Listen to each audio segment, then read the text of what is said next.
Kibor penyak distrik ke West Jaiñtia Hills haringkat ke Jingit Trelang ke District Basin Development Unit Jawai bat ke Office Divisional Forest Officer Jawai lingba ke Chief Minister's Youth for Green Campaign Movement and Green Meghalaya Campaign kala penlong ya ke Rakhe ya ke World Environment Day hakyang nangba Government College halor ke theme Sustainable Consumption and Production.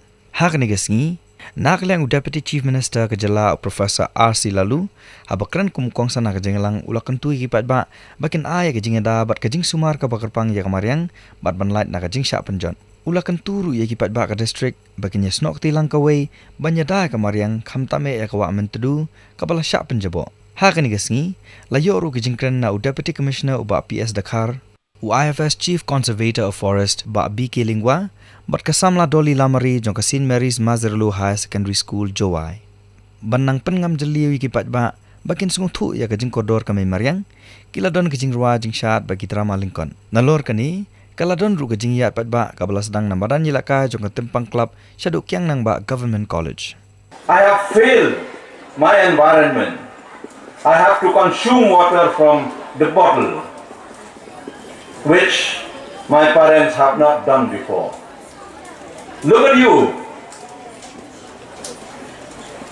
I appeal to you.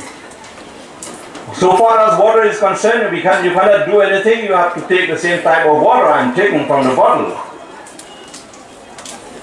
But remember what I said just now. Don't ever think. Make the environment clear. Make the air to breathe clear. Respire with clear air, oxygen. Then only you don't have to carry oxygen cylinder in your life. Traditional folk song category competition. Thank you, sir. Sngi locality. Please put your hands together.